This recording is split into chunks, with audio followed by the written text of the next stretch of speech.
नमस्कार दोस्तों, ए स्पेस के स्पेशल बुलेटिन में हम आपका स्वागत करते हैं। बिहार विधानसभा चुनाव का डेट भी अनाउंस हो चुका है और तारीख है कब कब इलेक्शन होगी। 6 और 11 को इलेक्शन होगा और 14 नवंबर को परिणाम आएगा। हम जल्दी से बता सकते हैं कि कौन कौन कितने सीटों पर चुनाव लड़ रहा है। उसके बाद ओपिनियन पोल बताएंगे, मुख्यमंत्री पद के लिए पसंदीदा कौन है और फाइनल कौन जीत सकता है, ये ओवरऑल आपको बताते हैं। तो सबसे पहले बता देते हैं कि बीजेपी वाली गठबंधन है जिसमें जेडीयू है, एलजेपी है, हिंदुस्तान अवाम मोर्चा है और राष्ट्रीय लोक मोर्चा है। तो हिंद बीजेपी और जेडीयू 101 सीटों पे चुनाव लड़ रही है। 28 सीटों पे रामविलास पासवान का लोक जनशक्ति पार्टी, हिंदुस्तान अवामी मोर्चा और राष्ट्रीय लोक मोर्चा 6 सीटों पे चुनाव लड़ रहा है। अब हम इसके एक ताना बाना बता देते हैं।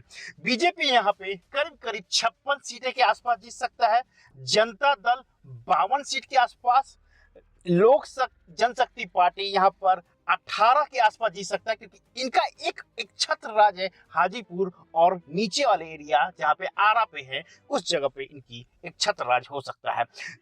हिंदुस्तान अवामी मोर्चा 2 और राष्ट्रीय लोक मोर्चा उपेंद्र कुशवाहा की पार्टी 1 सीट जीत सकती है। और इसका कॉम्बिनेशन बनाते हैं तो ओवरऑल 101 या 102 सीटें ही जीतते हुए नजर आ रही है बीजेपी जेडीयू गठबंधन की। अब दूसरी ओर आते हैं जिसमें महागठबंधन है, जिसमें राष्ट्रीय जनता दल आरजेडी 143 सीटों पे, कांग्रेस 61 सीटों पे, कम्युनिस्ट पार्टी जो तीनों मिला लिया जाए तो करीब करीब 36 सीटों पे। उसके बाद इंसानशील पार्टी है आपके 12 सीटों 13 सीटों पे, एक्चुअली 14 सीटों पे चुनाव लड़ रहे हैं। कुछ सीट एक दो सीटें इधर उधर हो रही है क्योंकि एक दो सीटें कैंसिल भी हुई है। और ओवरऑल यहाँ पे जो जीतने की जो समीकरण है, यहाँ पर 72 से 77 सीटों के आसपास आरजेडी, 6 से 12 सीट के आसपास कांग्रेस, क्योंकि ये कंफ्यूजन हमेशा बना रहता है कि कितने सीटों पर चुनाव जीत सकती है। तो कांग्रेस के लिए एक हिडन एक कॉन्सेप्ट भी है यहाँ पे बिहार में कि पुराने जो 70-72 साल के यदि वो वोट देने चले जाते हैं तो शायद कांग्रेस को यहाँ पे एक बेनिफिट हो सकता है। वैसे तो समीकरण आपको भी पता है, हिंदू में यादव सीट और मुस्लिम्स की तरफ से जो कॉम्बिनेशन माई माई कॉम्बिनेशन जो बन रहा है वो थोड़ा सा यहाँ पे सपोर्ट करते हुए नजर आ रहा है। तो ओवरऑल जो ये सीटों का ताना बाना है जिसपे ये लोग लड़ रहे हैं 243 सीटों पे महागठबंधन, यहाँ पे 106 सीटें जीत सकती है ये महागठबंधन। तो दोस्तों सबसे पहले हमने बताया एनडीए जिसमें बीजेपी और जेडीयू गठबंधन वो करीब करीब 101 से 102 सीटें और महागठबंधन 106 से 107 सीटें जीत सकती है। अब 243 सीटों में से करीब करीब 22 सीटों का कॉम्बिनेशन ऐसा है जो आइदर इंडिपेंडेंट कैंडिडेट के पास जा सकता है या फिर एआईएम के पास जा सकता है या फिर जन स्वराज के पास जा सकता है। छोटे दलों में एक सीट और है जो जनशक्ति जनता दल जिसमें तेज प्रताप यादव लड़ रहे हैं महुआ सीट से, वो एक सीट निकल सकती है।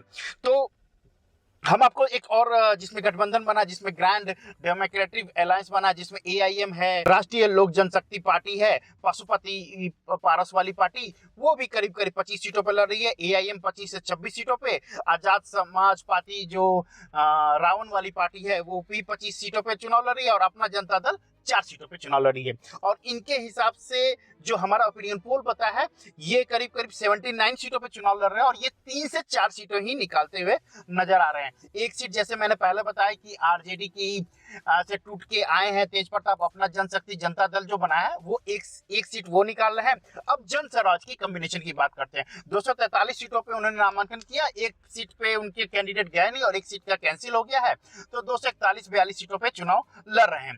242 में से वो मैक्सिमम जगह पे थर्ड या फोर्थ कॉम्बिनेशन में बने रह पाएंगे।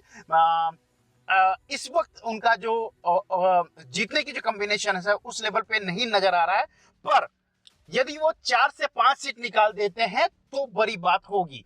हमारा ओपिनियन पोल बताता है कि 101 से 102 सीट एनडीए गठबंधन को और 106 से 107 आरजेडी गठबंधन को। जो अन्य है जो 79 पे ग्रैंड अलायंस किए हैं वो करीब 3 से 4 सीट निकाल पा रहे हैं और 5 से 6 सीट मैक्सिमम ये हो सकता है जन स्वराज के लिए। अन्य के खाते में 4 सीटें जा रही है, उसमें से एक तेज प्रताप की भी सीटें जा रही है। तो ये है हमारा ओपिनियन पोल जिसपे बिहार का 243 सीटों का ताना बाना बताया। दोस्तों अब बात कर लेते हैं मुख्यमंत्री पद की, जो जो सबसे ऊपर और सबसे नीचे पायदान में हम टॉप 5 की बात करेंगे तो तेजस्वी यादव को 19.82% मिली, नीतीश कुमार को 11.4% मिली है। यहाँ पे सम्राट चौधरी को 9.24 के आसपास आई है, जो तीसरे पायदान पे है, बीजेपी के कैंडिडेट हैं।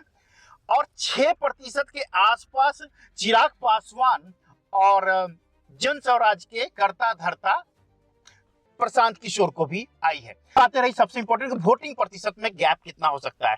तो बीजेपी गठबंधन को 41% के आसपास आ रहा है और आरजेडी गठबंधन को 39 से 40 के आसपास आ रहा है और अन्य के खाता में करीब 8 के आसपास आ रहा है। अब ये सवाल हो सकता है कि वोटिंग प्रतिशत कम है फिर भी आरजेडी ज्यादा सीटें जीत रही है, तो ये कॉम्बिनेशन आपको आंध्र प्रदेश में भी पहले मिल चुका है, इसके अलावा कर्नाटक में भी मिल चुका है, तो यहाँ पर भी कोई अचंभे की बात नहीं है। हाँ, वोटिंग प्रतिशत जरूर बीजेपी के साथ है इस वक्त, लेकिन सीटों का ताना बाना आरजेडी के साथ थोड़ा सा आगे जाते हुए नजर आ रहा है।